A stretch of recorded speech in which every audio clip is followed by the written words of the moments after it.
is popping, y'all? I hope everybody's doing well. And I appreciate y'all being here as always. If we haven't met yet, my name's MC. Starting today off with actually a quick little exciting announcement. You will be seeing more of me, essentially is what it is.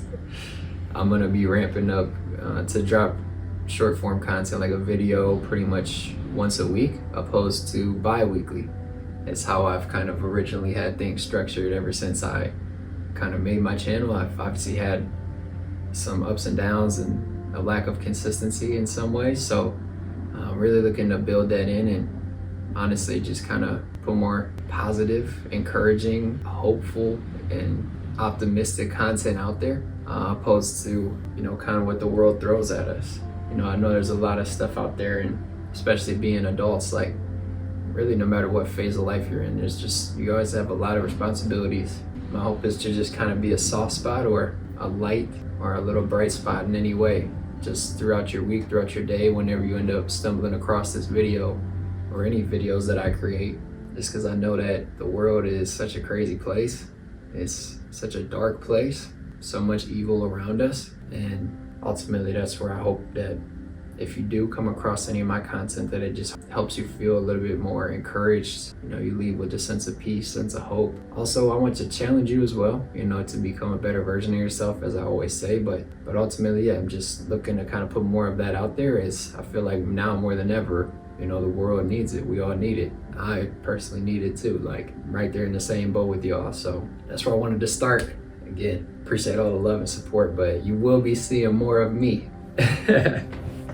But as for today, the topic actually is kind of revolving around that, and it's one that's kind of been weighing on my mind for a few weeks now. It's honestly just the battle and the difference between good and evil. And there's a parable that we're going to dive into that Jesus shares with us. But it's just so important to be on our guard, to kind of know what we're up against, to know what is going on, to understand that, yes, there are sons and daughters and children planted from God, seed that he plants that are his children, and then vice versa. The enemy also comes and tries to deceive us and plants, honestly, children of his own as well, as we get to read, which is scary to think about, really crazy to kind of digest, but ultimately, it's a beautiful parable in the sense that we get the knowledge of this, like we get to know it. So when we're out in the world each and every day, like we can kind of have our guards up on who we let in, who we grow with, who we live this life together with, who we trust, who we let into our circles, the whole nine. It's a very, very important parable, and I just hope that you guys can kind of take something away and ultimately use anything you learn from today's video to, again, kind of protect yourself as you're out each and every day, whether it's the workplace, friends, family, like whatever circle you find yourself in, being able to kind of lean back on this parable and this teaching and keep it in your mind, and then also like use that in your relationships. And with that said, we'll just go ahead and get into the parable, or the story, the scripture for today. It can be found in Matthew 13, verse 24. I will just read it real briefly, and I'll keep in mind I do read in the King James Version, so it's kind of that old school English.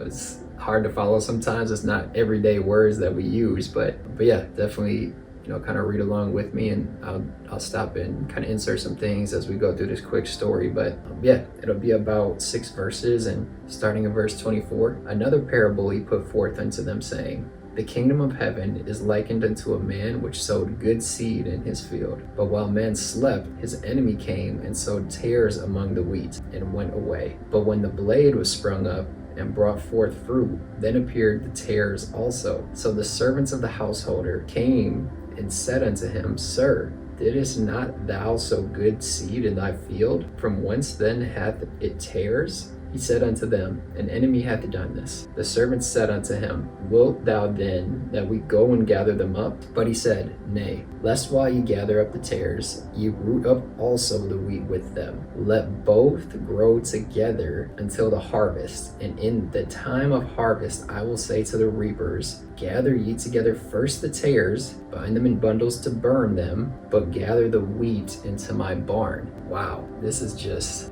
such a crazy parable. So we have a few things at play here. I just want to point out a couple of them as we walk through this. This is Jesus telling the parables, essentially backing up to the very first verse of chapter 13. This is the context that Jesus was outside of the house and sat down by the seaside, and great multitudes were gathered together unto him. So he went into a ship and sat, and the whole multitude stood on the shore. So this is Jesus on a ship preaching to folks on the shoreline, just to kind of paint the overall imagery of how this is being portrayed, like how he's telling it, how he's teaching it.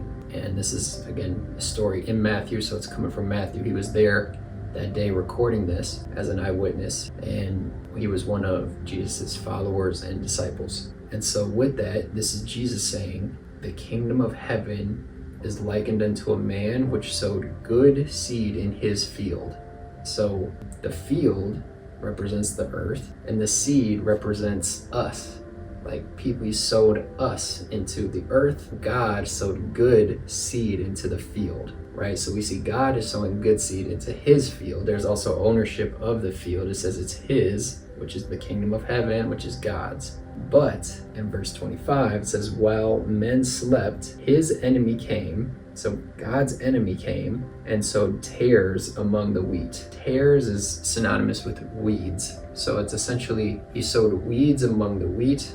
And in this particular time and culture and agriculture at the time as well in Jerusalem, there's a weed called darnel wheat. By all means, take some time to look this up as well, but it's fascinating because as it continues to grow, it looks literally identical to wheat. Like as they're growing, you cannot tell them apart. Like side by side, darnel wheat is like an identical copy of this wheat. You can't tell until it's later on. Like darnel wheat is poisonous. Like it does start to grow extra. Like it makes itself distinguishably different towards the end, but you can't tell as they're growing. And I like to point out too that the enemy did this. So God plants the good seed, and while man is asleep, enemy comes in and plants a bad seed, like weeds among the wheat, and then went away. So what he does is like he tries to be undetected. He literally comes in while the kind of imagine like, owner of the field sleeping for the night, enemy comes in, plants the weeds, dips out like undetected. Like, and then the story kind of fast forwards until the end, and it's like, oh wow, there's weeds among the wheat. Like, what should we do, right? The question is kind of posed in this parable. They're, kind of asking the master of the field, like, hey, should we gather these up? Should we rip these out? And Jesus, in this parable, the response is crazy. It says, no, don't gather them up. Otherwise you will root up the wheat also. Like if you uproot the weeds, because underground, like they're intertwined, right? Like they're so close, they're so connected. Like think about us. Like I just think about like family structures and communities and friends. Like there's weeds sowed in amongst the wheat. And if it's too soon, right? Like if you just uproot something, if you break it off too soon, it can cause damage unintentionally to both parties, to the wheat and the weed. Like if you pull out the weed, you're also going to be ripping out the wheat as well, both of them. And it's just such a beautiful image and picture. But it also serves to me as a great reminder and a warning as well.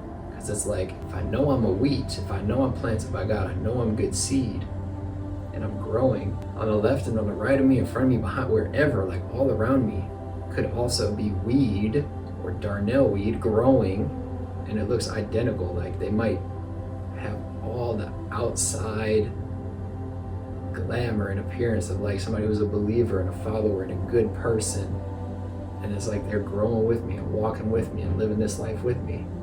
Until certain seasons hit, certain times hit, where it's like, oh, I can actually see, no, that's a weed that I've been letting grow by me this whole time. And like, I just walk around with that imagery now. Like, yes, God planted good seed, but the enemy also comes in and plants seed of his own.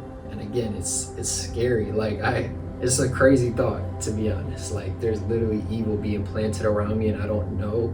Like it's impossible to tell which one is good or which one is not in certain seasons, but over time you will be able to tell. That harvest will come. And ultimately the harvest at the end of this parable that Jesus is talking about is the end of time. Like he will ultimately have the final say, and no weed plant, no darnel weed, no, they will not get away. Like they might fool us, some of us, while we're down here. We might look at some people and think that, oh yeah, that's a good person. That's a wheat plant. That's a wheat for sure. Like they're on the right path. But ultimately, it's between us and God. Like He knows what we truly are. He knows if He planted us, if He's in us, or He knows if the enemy's our master, right? He knows if Satan is the one who really had planted us and watered us, and we live and we grow for Him, right? That's really all I had for today's video.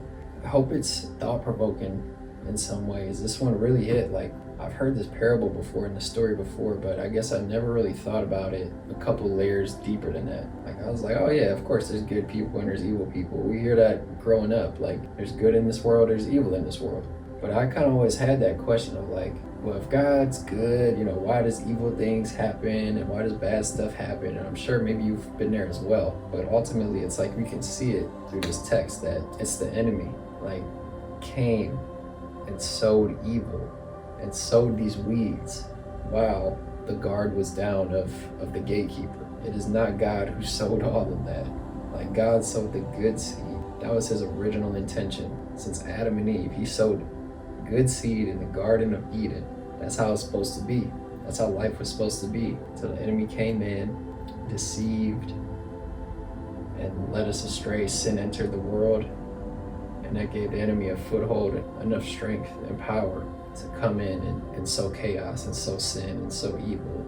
That's why we battle with everything that we do today.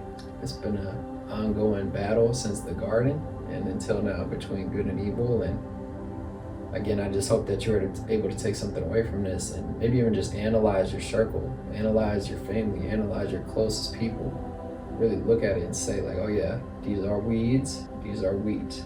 And ultimately, again, it's important for us to have discernment and wisdom to be able to tell and know which direction to go and how to treat certain people in those scenarios. But again, ultimately, it's God's field. Like, this is all His. He is the one that will deal with us one way or the other, whether we're weed or whether we're wheat, whether we're going to be bundled up and burned in the furnace or bundled up and thrown into His barn, which again, in this analogy, that's the difference between heaven and hell, whether we're going to be saved in heaven or thrown into hell and burned. It's a very impactful, very sobering story, and I pray you just reflect on this, let it sit on you, and let it grow you in whatever way God wants it to. So thank y'all for being here. Appreciate you. And again, you'll be seeing me soon on a weekly basis now, so get used to it. But I love y'all. Until next time, peace.